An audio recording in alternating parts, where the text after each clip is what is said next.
Assalamualaikum warahmatullahi wabarakatuh. Salam sejahtera bagi kita semua. Om Swastiastu, Namo Buddhaya, Salam Kebajikan. Kembali lagi bersama saya, Mbah Dimandala Putra Rahab. Kali ini saya akan mengoverview LKMM Day 2. Yang pertama, ada peran mahasiswa dalam pengabdian masyarakat, yaitu dibawakan oleh Bang Satya Pramana. Beliau mengatakan harus menjalankan sesuatu dilandaskan dengan adanya passion, dikarenakan akan lebih mudah menjalankannya karena tidak ada paksaan untuk melakukan pengabdiannya. Jadi ada 3 prinsip utama beliau mengatakan di pengabdian dalam bidang kesehatan. Yang pertama itu akuntabilitas atau harus sesuai dengan kesanggupan diri sendiri.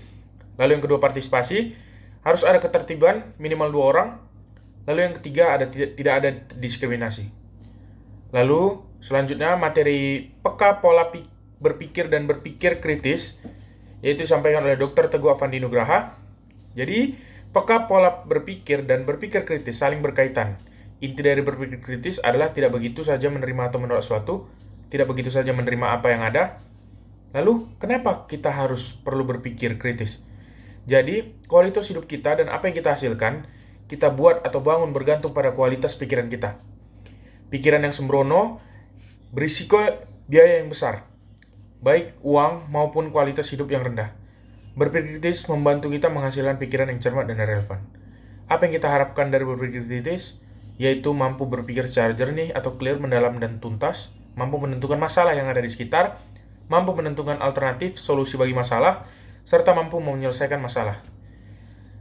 Ada pula hindari proses mengetahui yang salah. Yang pertama, mengasumsikan. Jadi berasumsi berarti menerima sesuatu begitu saja, memegang suatu ide atau opini tanpa mencoba membuktikannya. Menebak adalah menjawab pertanyaan atau sampai kepada kesimpulan berdasarkan terkaan. Berspekulasi adalah membaik berdasarkan sebagai bukti yang tidak cukup atau membuktikan. Jadi 3 itu jangan sampai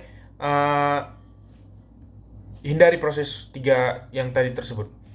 Berpikir kritis adalah berpikir yang self-directed, self-disciplined, self-monitored, dan self-corrective.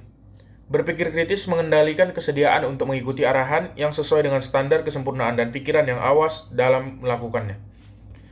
Berpikir kritis mensyaratkan komunikasi efektif dan kemampuan problem solving, serta komitmen untuk mengatasi dan melampaui kecenderungan egosentrisme dan sosiosentrisme yang dibentuk oleh alam dan lingkungan.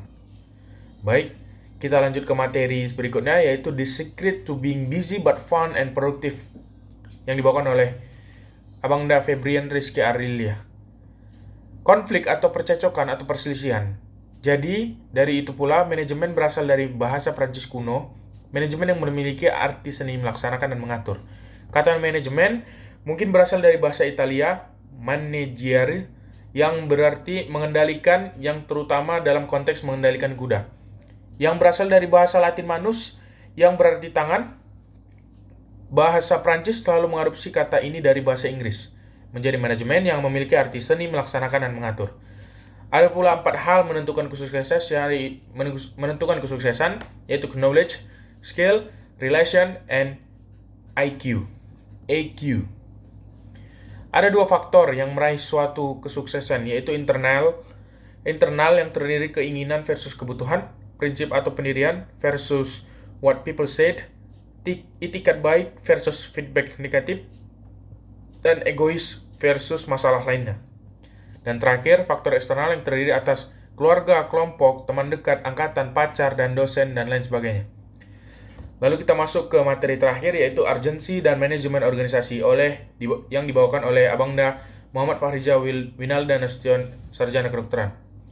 Organisasi adalah suatu kesatuan sosial yang dikoordinasikan secara sadar dengan sebuah batasan yang relatif dapat diidentifikasikan yang bekerja bersama untuk mencapai tujuan bersama atau sekelompok. Pentingkah berorganisasi? Jadi, perguruan tinggi hanya mengantarkan kita sampai menjadi dokter, tidak dengan kelanjutannya. Jadi, bagaimana dengan kelanjutan setelah menjadi dokter? Jadi, di sini saya ingin menjelaskan, yaitu fungsi organisasi. Ada pula itu, yaitu pertama mengatur tugas dan kegiatan kerjasama sebaik-baiknya, mencegah keterlambatan kerja serta kesulitan yang dihadapi, mencegah kesimpangan kerja, menentukan pedoman-pedoman kerja, wadah bekerja sama dalam menentukan tujuan, wadah mengembangkan minat dan bakat, serta wadah mencari ilmu. Apa sih manfaat organisasi?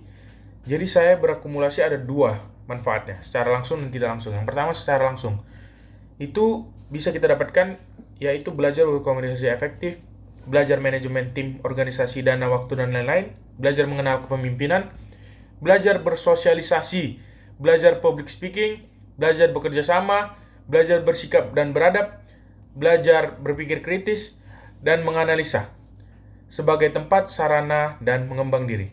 Ada pula secara tidak langsung, yaitu belajar terbiasa untuk berbuat jujur, belajar terbiasa menghargai pendapat orang lain, belajar terbiasa bertanggung jawab, belajar terbiasa untuk peduli, belajar terbiasa untuk loyal, adil, untuk mencari solusi dalam sebuah masalah, dan belajar terbiasa tenang dalam menghadapi masalah. Jadi, manajemen adalah proses penggunaan sumber daya secara efektif untuk mencapai sasaran. Mungkin ini saja overview LKMM Day 2 yang dapat saya paparkan. Lebih dari kurang saya mohon maaf. Saya Bahdim Putra Rahab, pamit undur diri. Billahi fisabilil haq, fastabiqul khairat. Wassalamualaikum warahmatullahi wabarakatuh.